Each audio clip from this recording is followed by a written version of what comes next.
भगवान गौतम बुद्ध जी की सीख। सबसे पहले जरूरतमंद की आवश्यकताएं पूरी करनी चाहिए, उसके बाद ही वह ज्ञान की बातें समझ पाएगा। 5 मई को गौतम बुद्ध का जन्म उत्सव है। बुद्ध दूसरों की भलाई के लिए लगातार काम करते रहते थे और अपने सभी शिष्यों को भी ऐसा जीवन जीने के लिए प्रेरित करते थे। एक दिन भगवान बुद्ध के एक शिष्य को रास्ते में एक बूढ़ा व्यक्ति बेहोश दिखाई दिया। आसपास कई लोग इकट्ठा हो गए थे। वह बहुत गरीब दिखाई दे रहा था। जब उस व्यक्ति को थोड़ा होश आया तो बुद्ध के शिष्य ने उससे कहा कि तुम्हारा जीवन यहां ऐसे ही खत्म हो जाएगा। अंत समय में कुछ अच्छी बातें सुननी चाहिए। चलो मेरे साथ, मैं तुम्हें भगवान बुद्ध के पास ले चलता हूं। वह बूढ़ा बहुत ही कमजोर हो गया था। उसमें उठने की भी शक्ति नहीं थी। शिष्य ने उसे उठाने की कोशिश की, लेकिन वह भी उसे उठा न सका। शिष्य ने कहा कि तुम यहीं रुको, मैं तथागत को आपके बारे में बताता हूं। वह तुम्हारे लिए कुछ न कुछ जरूर करेंगे। शिष्य बुद्ध के पास पहुंचा और पूरी बात बता दी।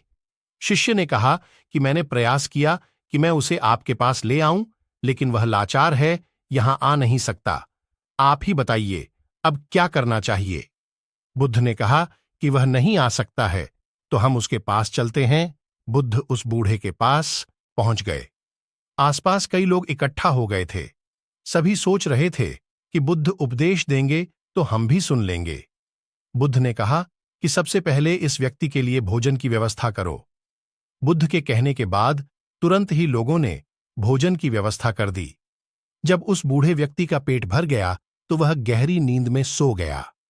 सभी लोग कहने लगे कि ये तो सो गया है। बुद्ध ने कहा कि अब हमें यहां से चलना चाहिए, हमारा काम हो गया है। उस शिष्य ने और आसपास खड़े लोगों ने बुद्ध से कहा कि ये व्यक्ति को मूर्ख है, खाना खाकर सो गया। आप यहां थे, इसने उपदेश भी नहीं सुने। बुद्ध ने कहा कि कोई बात नहीं, दरअसल ये कई दिनों से भूखा प्यासा था, भूख की वजह से कमजोर हो गया था। इस समय इसके लिए सबसे बड़ा उपदेश यही है कि सबसे पहले पेट भरा जाए। बुद्ध की सीख। बुद्ध ने सभी को समझाया कि अगर हमारे आसपास कोई व्यक्ति भूखा है तो खाना खिलाएं। भूखा व्यक्ति धर्म नहीं समझेगा। सबसे पहले व्यक्ति की जो आवश्यकताएं हैं उन्हें पूरा करना चाहिए, उसके बाद ही वह ज्ञान की बातें समझ सकता है। किसी का पेट भरने के बाद ही हम उसे उपदेश दे सकते हैं और वह हमारी बातें भी समझ सकता है। मेरे सभी प्यारे भाइयों, अगर यह कहानी आपको अच्छी लगी हो तो हमारे चैनल को सब्सक्राइब करो, ताकि आपका छोटा भाई भगवान बुद्ध से रिलेटेड वीडियो और कहानी मुफ्त में दिखाता रहे। हम मिलते हैं नई कहानी वीडियो में। सभी भाइयों को नमो बुद्धाय, जय भीम।